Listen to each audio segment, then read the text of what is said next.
Hey everyone, thank you so much for joining us today for the latest segment of Affecting Change, EFF's live stream series, where our panelists tackle the latest issues in civil liberties and human rights and technology in the digital world. My name is Sarah Mead. I'm the Director of Strategic Campaigns here at for the Electronic Frontier Foundation. I'm going to be your host today for today's discussion. But before we start, we're going to have a few housekeeping items to go over. First, we will be recording this session, but only video of speakers are going to be included. Second, please join us now in the official chat via Twitch at eff.org/live stream.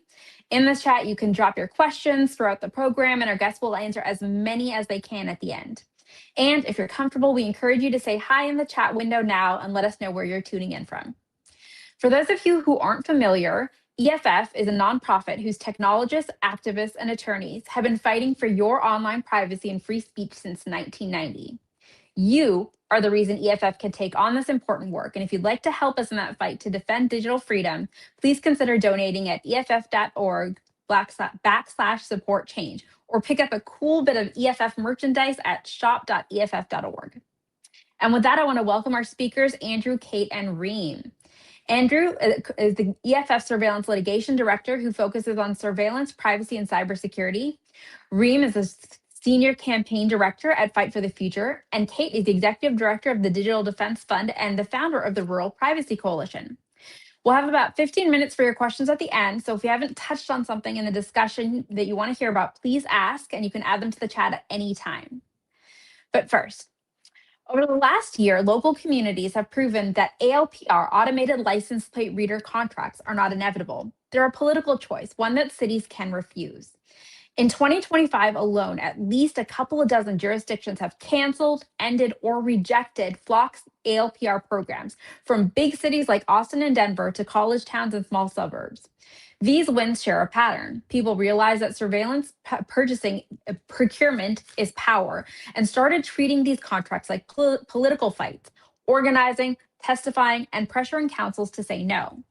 Today, we're going to unpack how that happens in practice, how the law is lagging, how organizers are filling the gap, and how neighbors are organizing together to shut down these systems. And to do that, we brought together these three incredible perspectives: legal strategy, movement organizing, and on-the-ground community work, and folks that I've learned a lot about in my organizing around this issue. But first, let's try to do a little bit of an explainer, a quick ALPRs 101. These systems are, what they collect, and why they're such a big deal. I feel like technology like this can be a little daunting, so it helps to kind of strip it down to its simple components and look at exactly what's going on behind the scenes. So at the core, ALPRs are just high-speed camera systems. They automatically capture images of passing vehicles, and they turn those snapshots into machine-readable license plate numbers. A few basic pieces work in sequence. Cameras take the picture, software isolates and reads the plate, and the system tags it with GPS location and timestamp, and then sends everything to a central server. From there, those plate numbers are checked against hot lists or other databases, and all of that information, plate, time, place, sometimes vehicle details, it's stored so officers can search it later through user portals. Those cameras can be fixed to poles in traffic lights and neighborhood entrances, mounted on patrol cars that scan while they drive, or set up as portable units on trailers that can be moved around wherever agencies want them. And the scale is staggering. A single system can scan thousands of plates per minute, and the overwhelming majority, 99.9%, belong to people who are not suspected of any crime at all. Companies like Flock Safety, Axon, and Motorola turn those scans into searchable history of where people travel: home, work, clinic, protests, mosques, and that data can be stored and shared across agencies and jurisdictions. So when we talk about canceling or rejecting ALPR contracts, we're not just debating a gadget, we're deciding whether our cities will allow ongoing outsourced tracking of people's movements. And with that, let's turn to Andrew to talk a little bit about case law, data flows, and EFF's impact litigation work. Hi, Andrew. Tell me a little bit about who you are and what you do. Hi there. So my title is Surveillance Litigation Director. I help oversee EFF's work around surveillance technologies in the courts, so primarily Fourth and Fifth Amendment work. That can include things like cell phone tracking, the NSA's warrantless wiretapping the internet, everything in between. I also work on cybersecurity and what we call our Coders' Rights Project, giving legal advice to hackers, security researchers, and others who are trying to help the systems we all use be safer and more private for everyone. But I'm here today to talk about ALPRs, of course. One sec, we're having a little bit of a technical issue.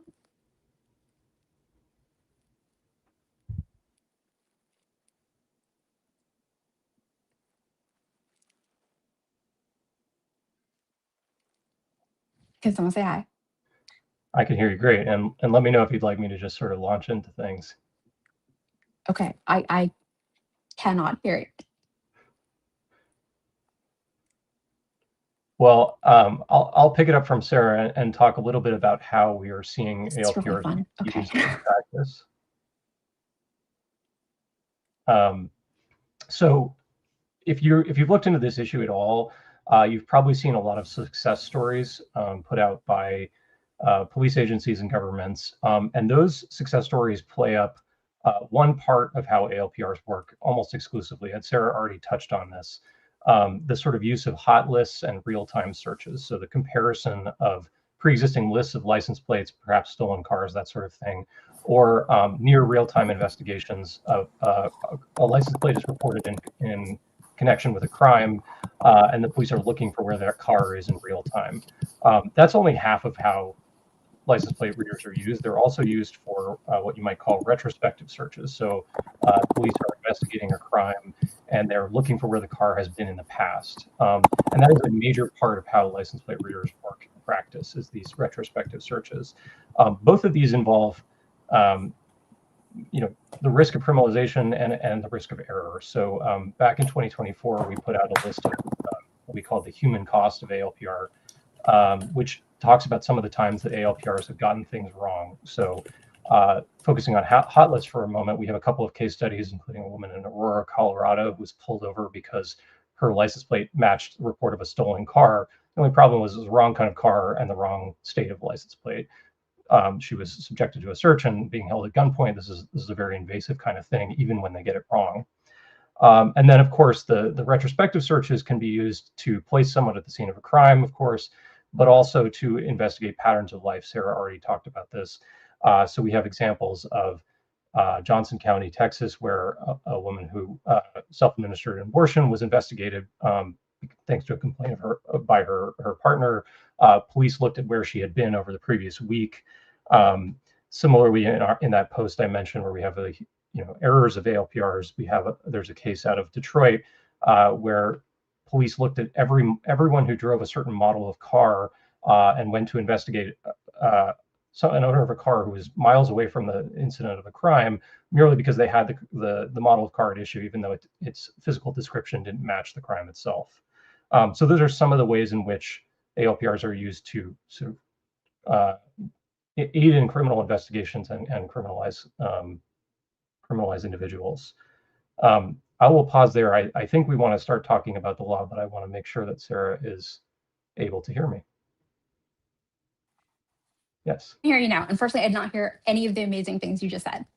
So I was just trying to give an overview of how ALPRs are used in criminal investigations, and I think we wanted to turn to talk about how the law functions in this area. But I will hand it over to you. No, that sounds great. That sounds great. Yeah, let talk a little bit about how the law functions in this area. Yeah, so one of the major constitutional protections we have here is the Fourth Amendment. And a function of our legal system, for better or for worse, is that the law is very reactive.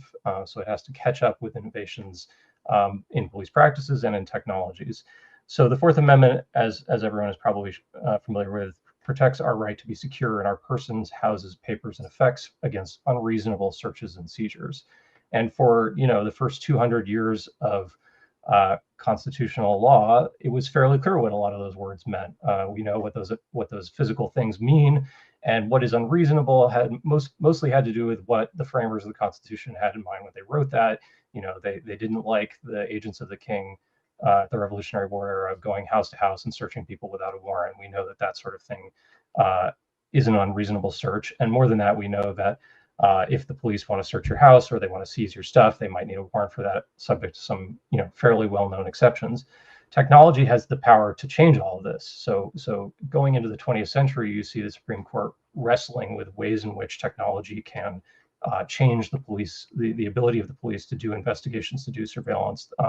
That really comes ahead with wiretapping in the middle of the century, where police don't have to touch anyone, they don't have to seize anyone in order to record their conversations, and even in private. And so the Supreme Court comes up with this idea of a reasonable expectation of privacy. If you have a reasonable expectation of privacy in something or in a place, generally the police are going to need a warrant to search it. That brings us into a more modern era when technology, surveillance technology, allows police to surveil people in public. And it was generally thought going into the 80s that surveilling people in public did not interfere with people's reasonable expectation of privacy, because it was basically what cops could have done in the old days. They could have followed someone around, watched where they went, and done old-fashioned, surveillance around the clock, perhaps. So you have these cases in the 80s where the Supreme Court says surveillance in public doesn't influence a reasonable expectation of privacy, except maybe if it's this sort of dragnet 24/7 surveillance, but that's for another day. We don't have that in the 80s. That starts to change about 10 years ago, a little longer than 10 years ago, when the Supreme Court is forced to look at technologies that do allow this sort of round-the-clock surveillance of people in public. First involving GPS trackers put on cars in the 2012 United States versus Jones case, and then surveillance of cell phone location information in the 2018 Carpenter case. And the rules that come out of those cases is that you actually do have a reasonable expectation of privacy in public, at least when it comes to long-term pervasive tracking of your movements. The Supreme Court in that Carpenter case in 2018 said, this technology, tracking cell phones, has the power to completely change the sort of privacy that was guaranteed by the Fourth Amendment when it was written, because it can go retrospectively back in time, like a time machine, see where people have been using their cell phones. That carrying a cell phone is sort of almost a requirement of participating in modern society. You need to have a cell phone to function in everyday life, and therefore you are a subject of surveillance. And then it runs against everybody. Everybody has a cell phone. These are some of the characteristics that the Supreme Court sort of called out when saying you have a reasonable expectation of privacy in your movements as revealed by cell phone technologies. That brings us to ALPRs. In our view at EFF, ALPRs have a lot of the same characteristics as cell phone tracking. They track everyone who's driving. There's no requirement that you be under suspicion when you track someone, and it can be done retrospectively, as Sarah said in her introduction. So cities and jurisdictions around the country have these systems in place, and they are searching them almost without restriction, looking backward, those retrospective searches that I was talking about. So in our view, the Fourth Amendment should regulate the use of ALPRs.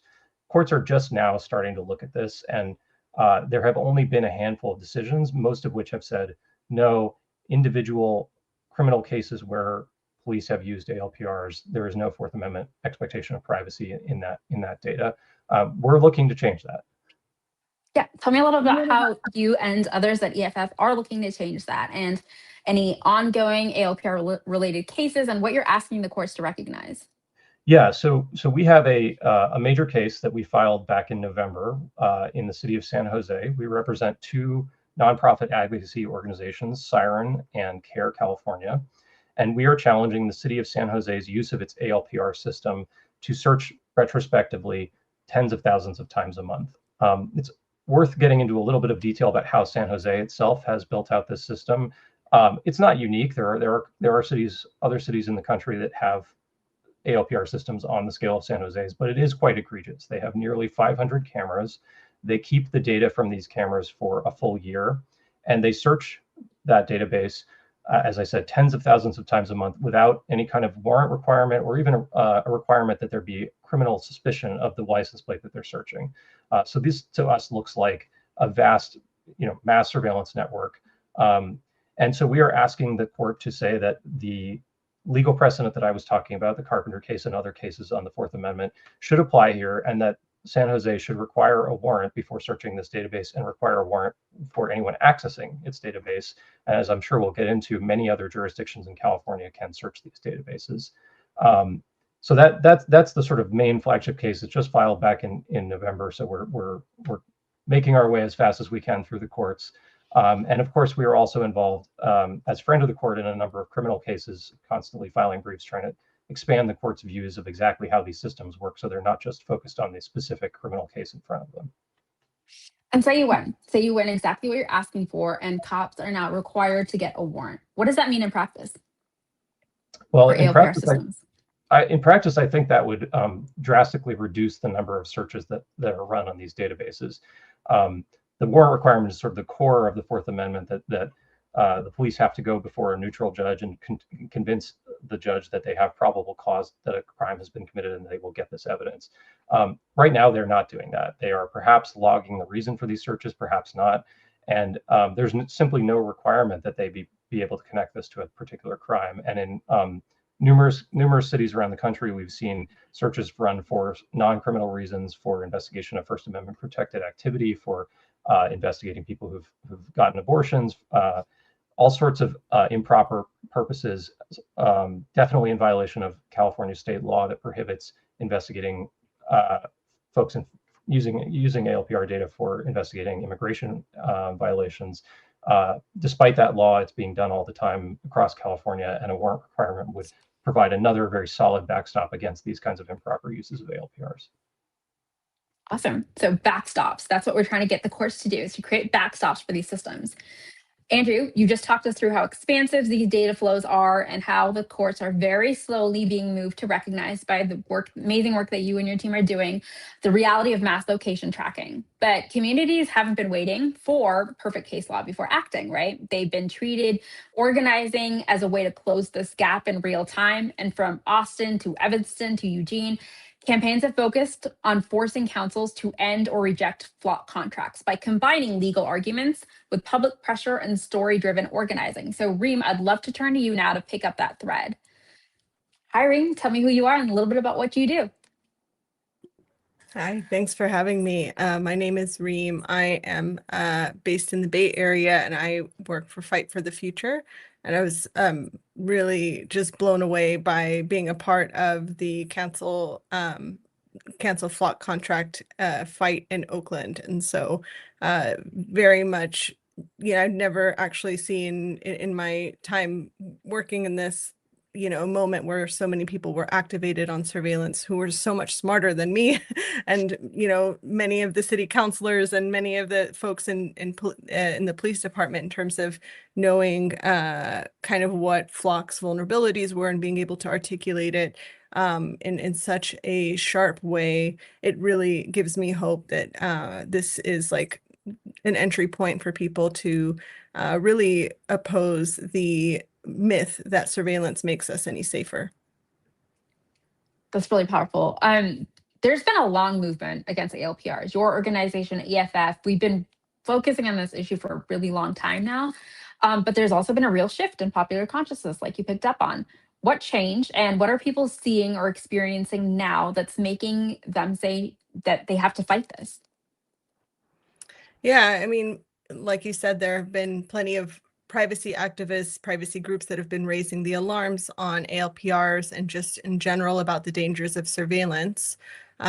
Stepping back, speaking more broadly, I think the privacy community draws upon historical examples like the use of informers during World War II or COINTELPRO in this country to try and make the case that it's dangerous to green light any sort of practice or technology that has the potential for mass surveillance. And I think for years, it feels like these fears have been brushed aside as hypothetical, or maybe these risks felt far removed from people. In terms of what's changed, I'd say we're getting a really hard lesson today about why surveillance is so difficult to future-proof. We're practically live streaming how ICE is using surveillance tools like license plate readers and facial recognition to brutal and violent ends. They're tearing families and communities apart in Minnesota and in neighborhoods across the country. In a similar way, like the overturn of Roe v. Wade has created new scary openings for hostile states to criminalize abortion care. And I think that's opened up some public awareness about how data sources like social media or other seemingly benign databases can be repurposed to go after abortion seekers. And so, I think this is definitely been a moment, an unlocking moment, and has visibilized like the harms of mass surveillance at a scale that I feel like is maybe new. But I'll note that these harms have always existed before, especially for Black and Brown communities and other hyper surveillance marginalized communities that experience surveillance. But more and more people, I would say, are seeing themselves and their neighborhoods in Minneapolis. And building on what we heard about legal levers, like not collecting data in the first place or requiring warrants to access if it is collected, how do those tools fit into organizing strategy on the ground that you're seeing in places like Oakland? Yeah, I think it's obviously really important to have legal protections and use the legal levers wherever possible. And there are gaps that we have to fill and that organizing has filled, as we've seen in the case of Flock. Being based in California, we do have a law that's in theory intended to protect license plate data from getting into the wrong hands. But unfortunately, the law isn't always being followed.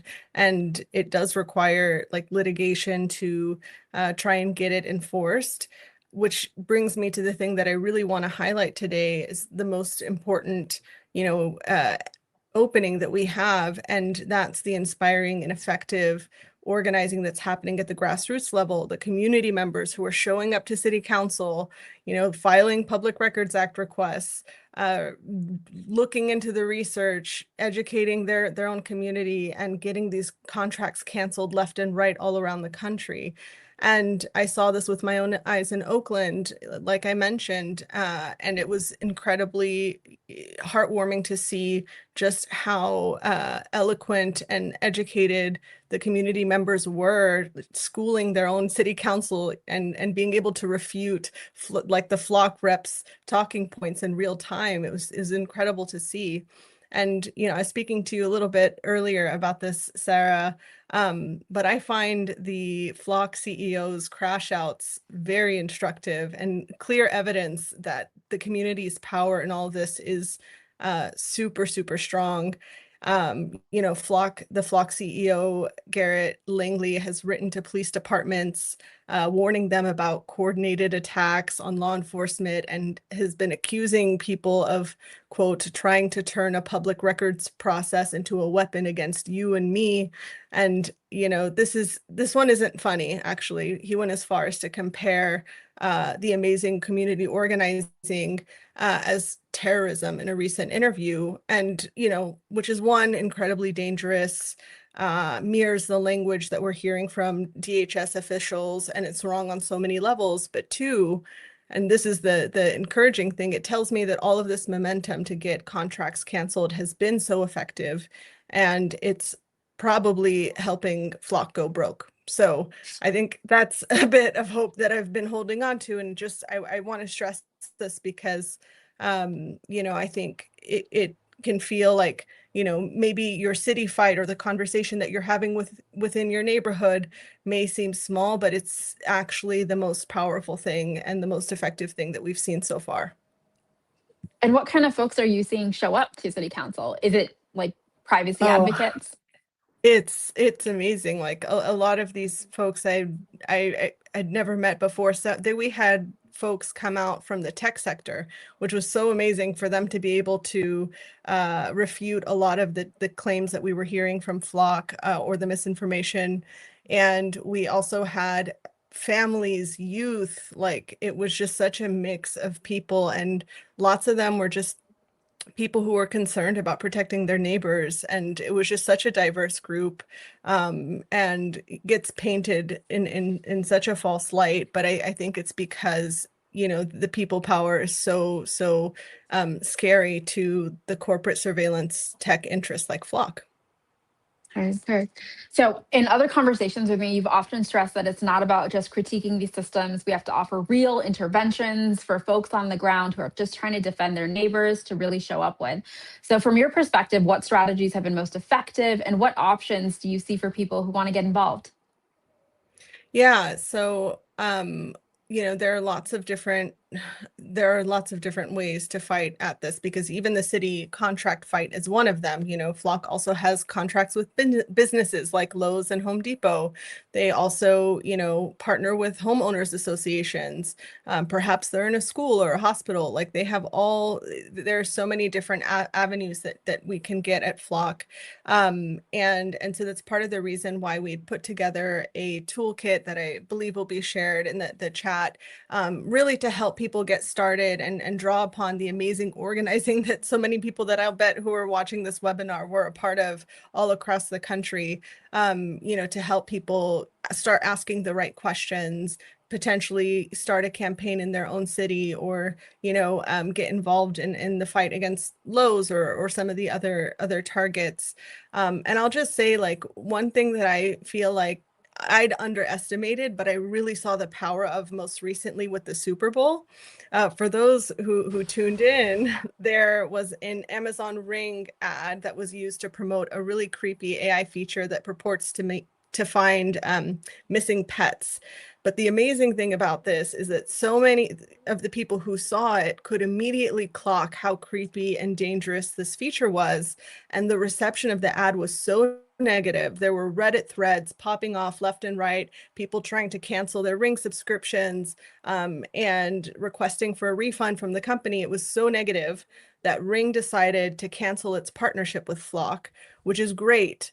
And now, like, there's so much more we can do, like, for example, to spread awareness that Ring also has a partnership with Axon Enterprise, which is another surveillance company that also has some ties to ICE. And so, I think there are many opportunities for people to get involved. If you're, for example, a student on campus, you can look in and see whether your university has a contract with Flock.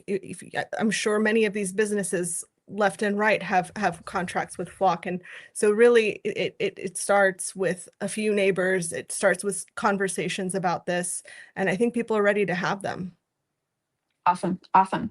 So one theme in what Reem described was that these wins don't come from one movement sector. They come from coalitions that include folks like us, privacy advocates, but also immigrant right groups, racial justice organizers, reproductive justice organizers, and more.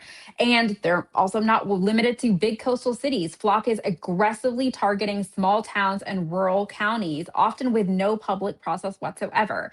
So that means victories depend on people seeing this not as a niche tech fight, but as a shared community issue, something you can start working on with your neighbors, even if you're not part of a formal organization. So let's turn to Kate, who has lived this very fight in her own rural community. Hi, Kate. Tell us who you are and something about what you do.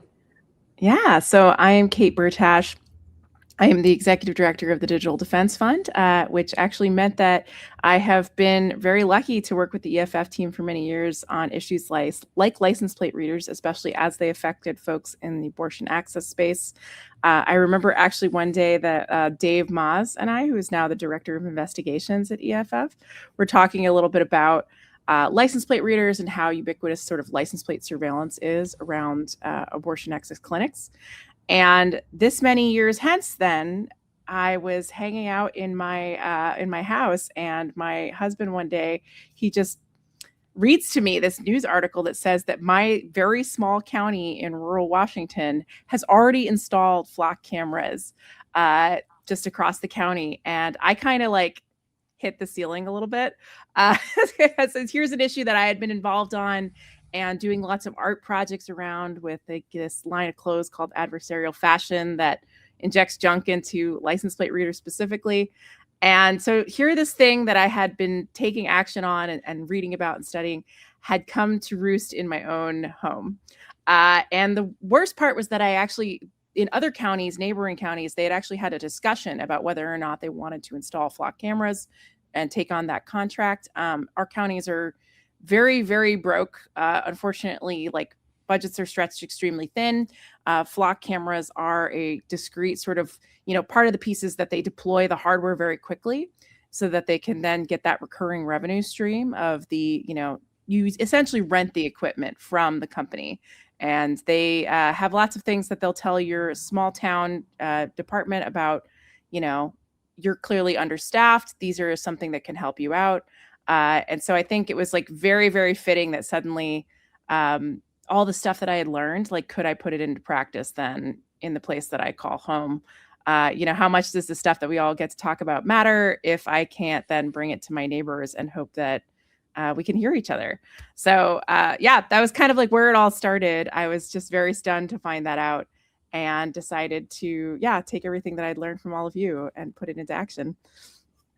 So And one of the things that's been really important last year is like storytelling from our own local context so that we can learn from each other. What was it like when, break it down for us, what was it like when Flock came to your little rural town? And, especially one that has a tiny budget, what did that process look like? Yeah, so we have actually, it's like a pretty, like, to put it in full context, my whole county is about 12,000 people. My town is 1,000 people. So like very, very small town. When you put in cameras like this, they are like placed at places that are kind of choke points that then could capture pretty much every single person. We don't have a ton of roads running in or out of this place. So the data not only is sensitive everywhere, but it becomes sensitive in a different way when it is extremely easy to kind of pick people out and track all of their daily movements in and out of their house. I think one of the things that was very, very good to start is that our small town also has a really, I think, strong set of connections around like speaking up and attending public meetings. And so that kind of felt like the right format to get started. I know that I appreciate how much a small town has to cover in something that's an official like Board of County Commissioners meeting. So I think it's very confusing is that sheriffs in these kinds of counties actually have a lot of power. They have a lot of purchasing power. The Board of County Commissioners does not really have any like control over what the sheriff does.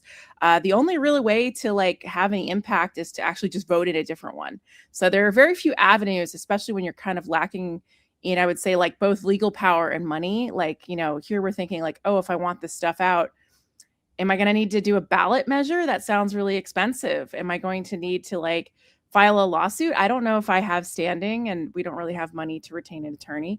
And so I kind of decided to go back to the drawing board on the fundamentals, which is holding a town hall, not expecting it to be hosted by any of like a elected official or an official office.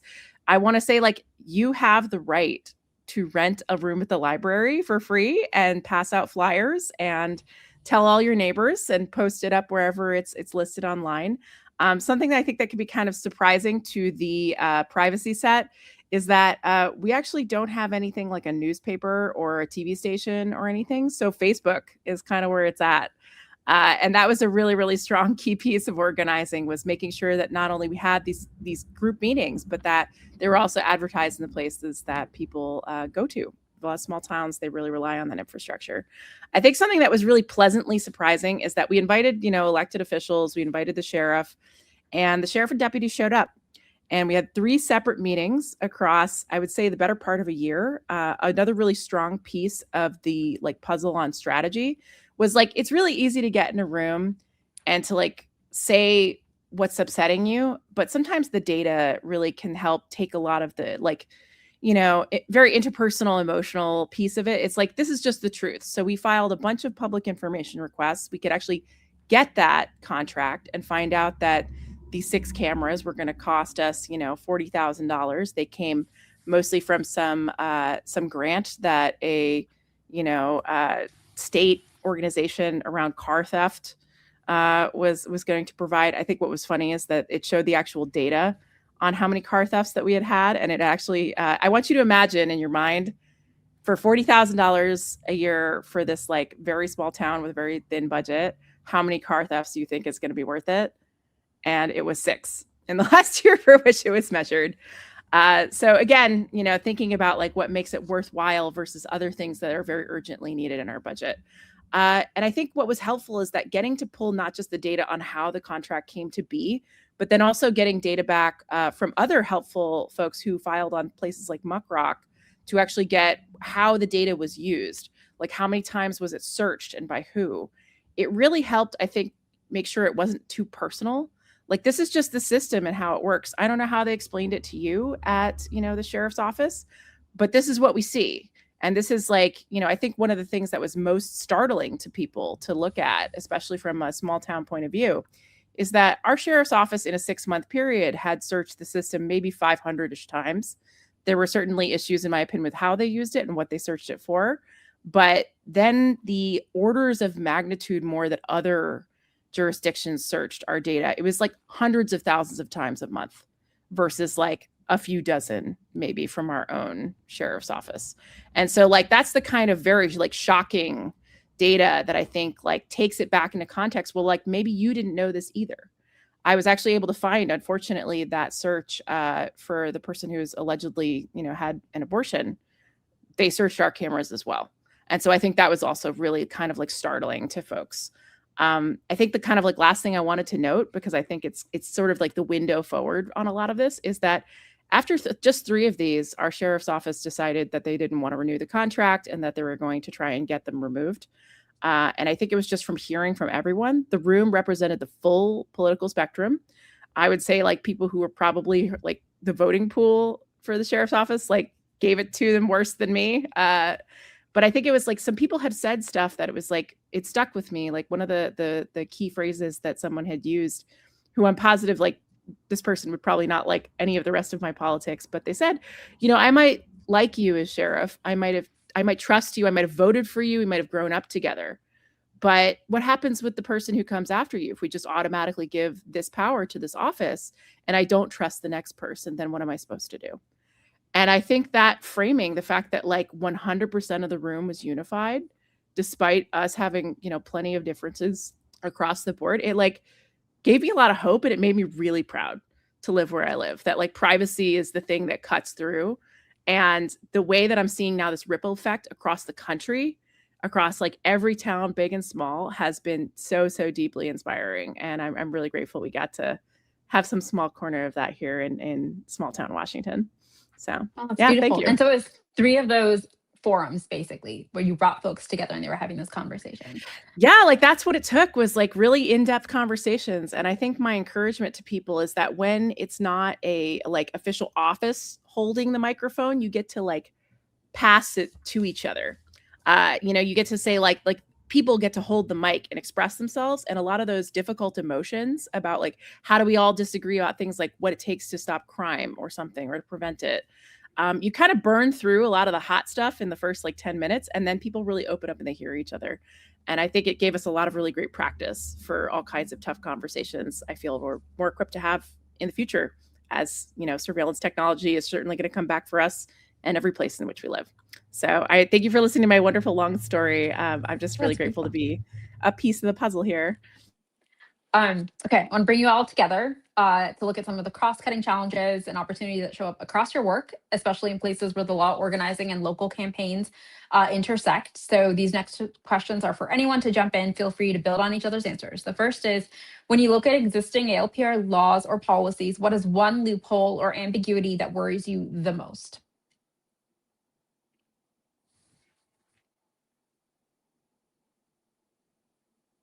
Anyone can jump in. And if not, I will start talking. So please, somebody jump in.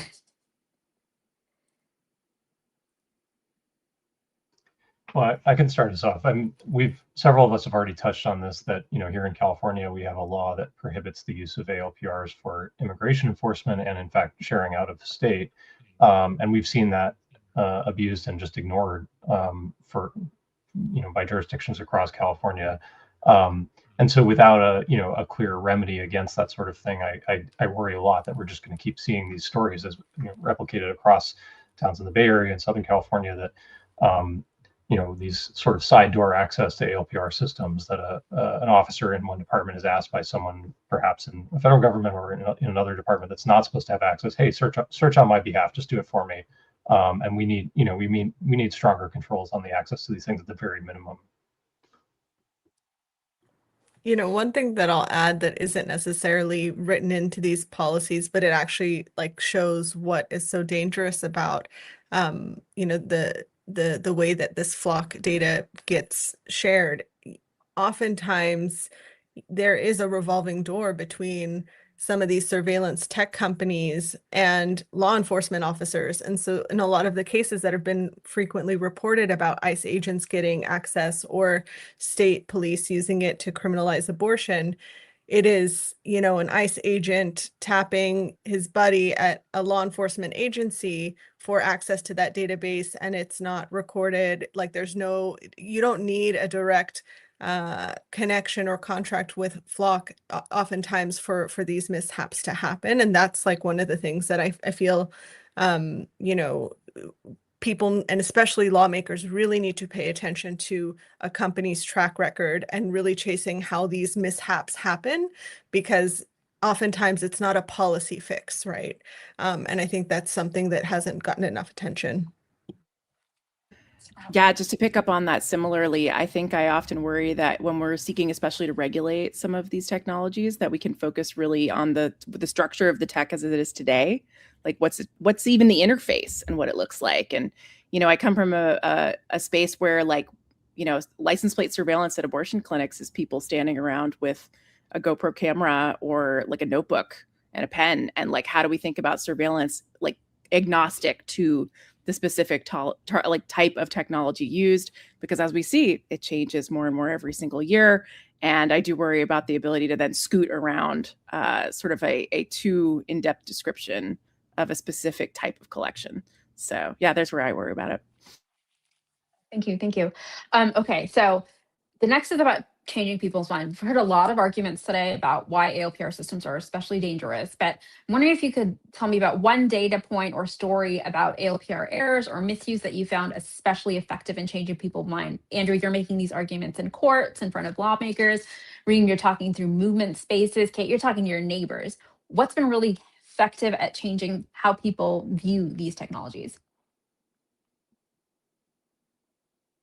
I'll share a little anecdote actually that happened, you know, when some folks were organizing a Drop Flock rally in Oakland during, you know, the contract discussions, and there was a counter protest of, you know, mostly paid actors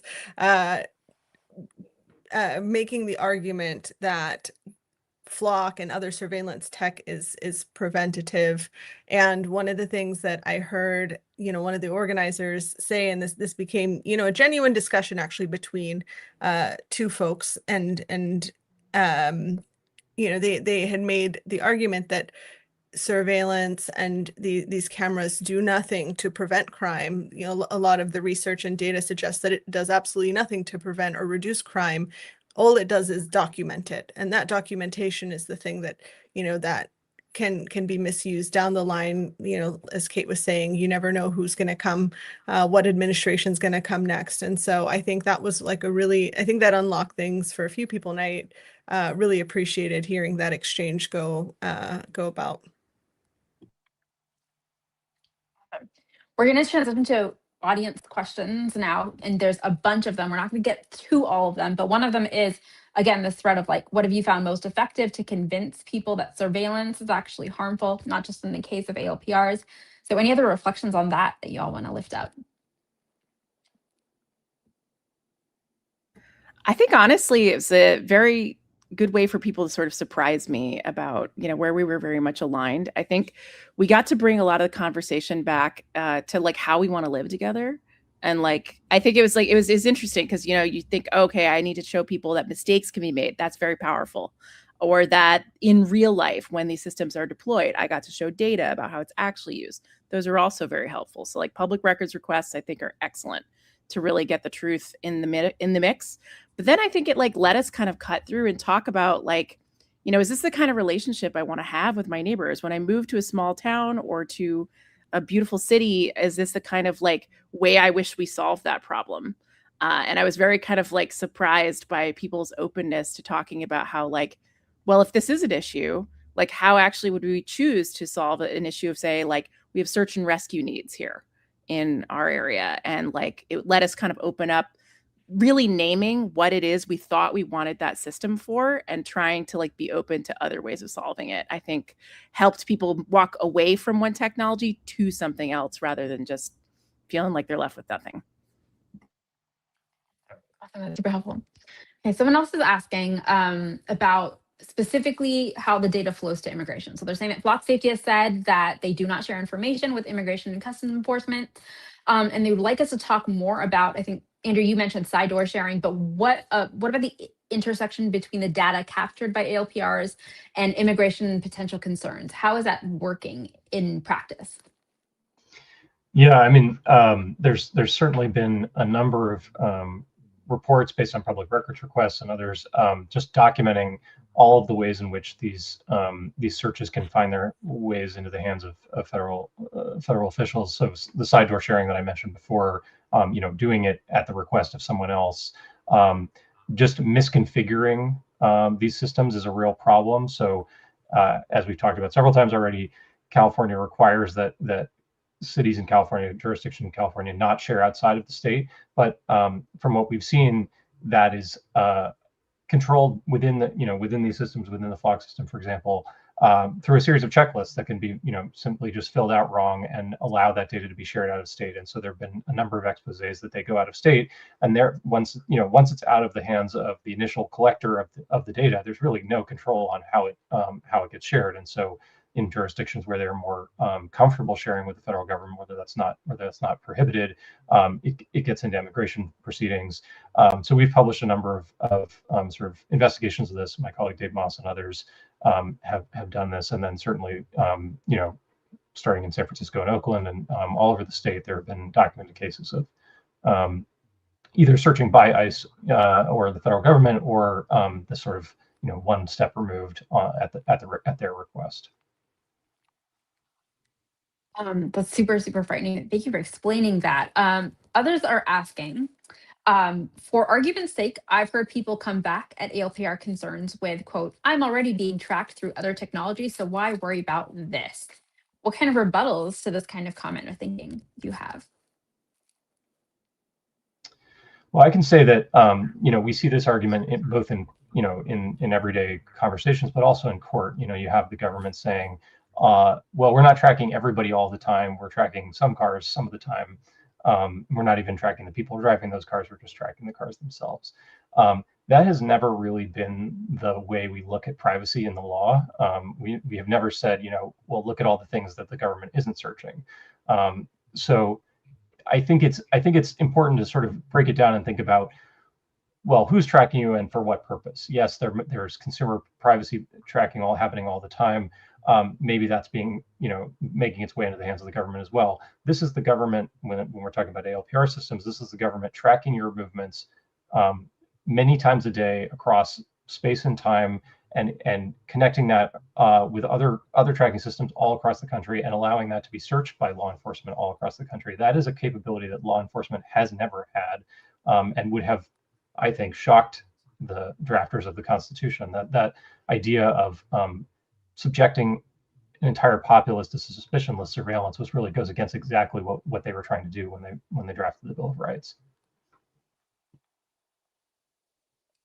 Kate, I saw you go off mute. Do you want to add something to that? Just basically that whenever I've heard folks talk about it, especially in like a small room, neighbor to neighbor, a lot of it is like, well, isn't it really meaningful then that we would choose to not make the problem worse? That like if we are being tracked in all these different ways, like, wouldn't it be great to like have a little courage and say that I'm going to take the part of it that I can control and just express the right to say no?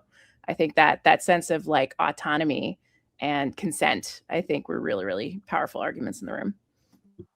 And can I just add, and I'm sure, sorry, you could probably speak much more in depth about this, but, it is true that FLOC is the tip of the iceberg. And even after cities have moved to cancel contracts, I think we really can't squash our own hope and squash our own momentum, because a lot of these cities are then investigating, okay, well, which alternatives are the cities going to? A lot of them are swinging straight to Axon, right, that has a lot of the same problems. And the point is, this is the entry point for people to understand the risks, and we can decide that this is not something that we want and start to wind it back.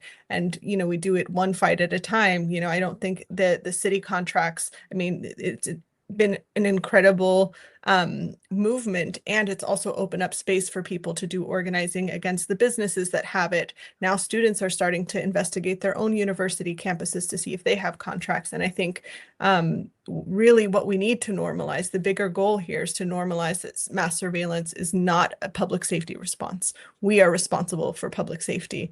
And, you know, I think, Kate, a lot of the stories you shared, like that, those are exactly the conversations that we need to start funneling people towards. Awesome. Awesome. Also want to spotlight, I know, Andrew, if you want to speak to this, but I also know Kate and Reem, you've seen some of this. Somebody's asking about to what extent it's good to leverage showing neighboring municipalities that your own community decide to shut it down, and how effective of a tactic is that? And how have we seen that show up in fights, in regional fights? Yeah, it was super helpful to get to point to like news articles about how a neighboring county had like an open discussion, and that it was much more transparent. And that, you know, I think it certainly doesn't stop any of these neighboring counties from implementing this technology in the future. But it was just like, well, you know, we deserve no less, I think was a really, really wonderful narrative to keep repeating. Yeah, normalizing the conversation, having the conversation, and also normalizing making our elected officials and the people who make surveillance purchasing decisions in our city responsible and accountable for those decisions, right? Especially if they're putting our community members at harm. Absolutely. Okay, somebody wants to talk about the whole tech stack. They say, I know Flock ALPRs have been a major area of focus, and for good reason, but they're also really concerned about their Condor cameras, gunshot detection, and especially their drones as first responder program. How should community activists be thinking about and preparing for these threats as well? Who wants to feel that one?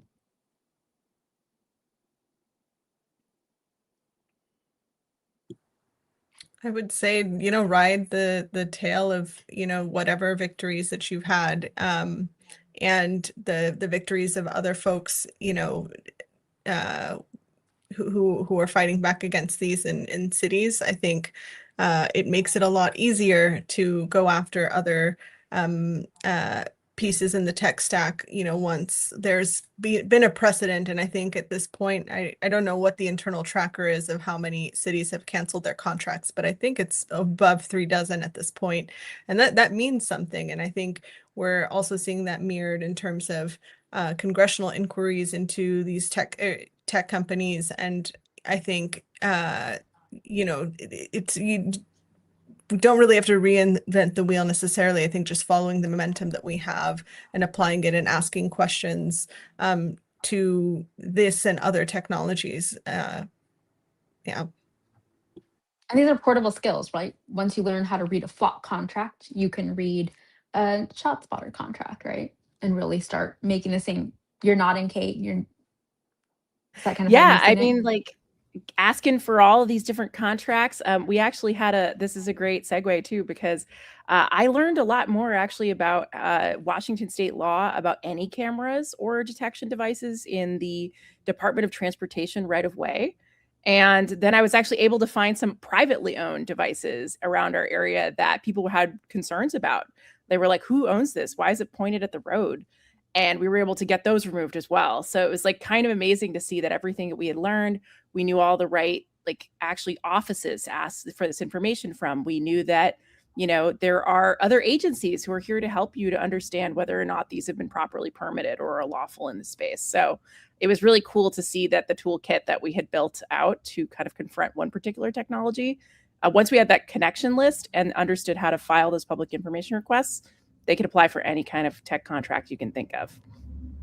And are you seeing people still stay engaged in that initial organizing container that you created on this topic, start looking at other surveillance issues too? Yeah, we just actually also tackled an issue with a drone program that was supposed to go into a neighboring county. So that was like a really, really amazing thing to see. I think in that case, it was people had suddenly perked up when you start to change what people think they are allowed to ask questions about, they come to you and they'll like, we've already now got folks coming back and saying like, oh, I saw on the city council meeting that they were mentioning something about a drone purchase. Should we be worried about that? And that got another process started where we were able to then file more information requests and get a lot more to discover in this case that it was a DJI drone that was soon going to be banned by the FCC. So I think that was really, really important that we were able to then intervene because people's instincts had been changed around what they think that they're allowed to like say, hey, wait a minute, pull the brakes, let's ask more questions. So I love getting to change people's expectations that way.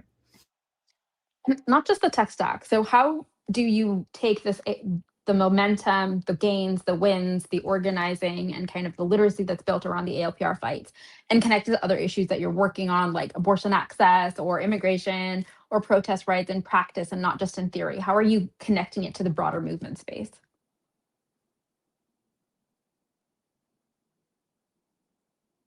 Well, I mean, like, I'm happy to jump back in. Sorry to like, thank you for leaving so much wonderful space for this.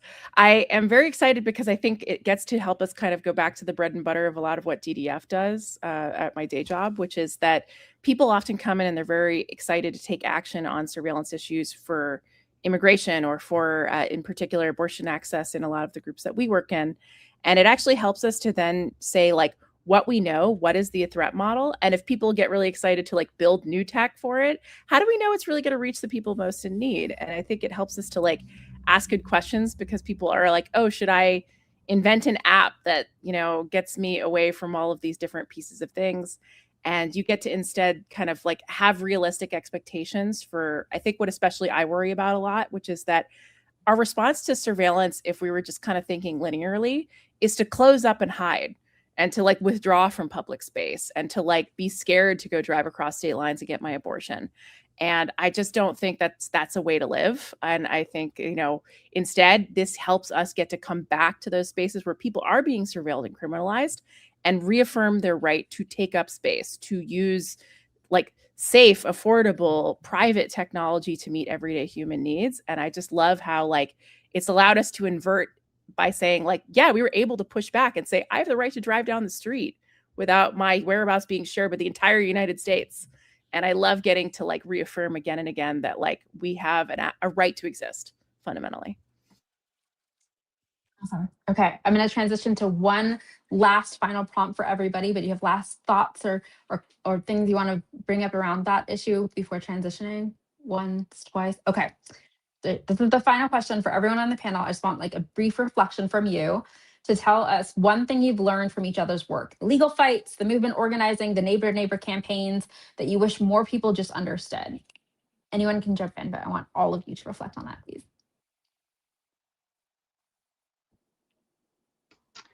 Well, I will say, you know, working on impact litigation, it can be a very slow and time-consuming process that, you know, progress is slow in coming. These cases can take years. I still think that having the stories told that we've heard on this kind of panel is extremely helpful and directly relevant to litigation. And that's because judges are people too. I know that's a controversial statement, but they are. And they care about their communities. They are influenced by hearing about how people feel about this. They're not going to let that change their view of the law, of course, but you know, making these things personal is not just something that affects all of us in the community. It also affects how courts and governments treat these technologies. So I think having these stories at the ready is relevant even in the sort of airless world of litigation that you know moves at a snail's pace. Thank you, Andrew. Reem, Kate? Sure. I would say that, you know, there's a role for everyone in this fight. You don't have to be an expert. You don't have to understand the technology in and out in order to have a voice in this. And I think, in fact, it's, you know, when you can speak to everybody's sensibilities, like the way that Super Bowl moment had, you actually have such a tremendous potential for impact. And so I would really just encourage people to get involved, and you'll learn along the way, and don't be deterred because you don't feel like you're an expert enough. And likewise, I've learned from all of you how to be like the firepower that public had to even the smallest organizing situation. Like, you know, the truth is on your side and the truth wants to be free. And I think that really empowered us the whole way while we had, you know, little other resources except good information. So thanks so much. Thank you. Thank you all for sharing your learnings with us. That is all we have time for. Thank you, Andrew, Kate, and Reem for joining us today.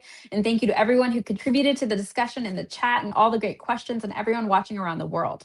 Digital rights begin with you. EFF has been a leader in privacy, freedom of expression, and innovation for 35 years, and we need your help to keep the fight up. Become a member today at EFF.org/support change. We hope you will continue these conversations about your civil liberties with your colleagues and friends and neighbors. Be sure to mark your calendars for the next segment of Affecting Change on Thursday, March 19th, where we'll be talking about Cindy Cohn's new book, Privacy Defender, a chronicle of her 30-year battle to protect our right to digital privacy. The book will be released Tuesday, March 10th, but you can pre-order today. Thanks for joining us, and we will see you next time.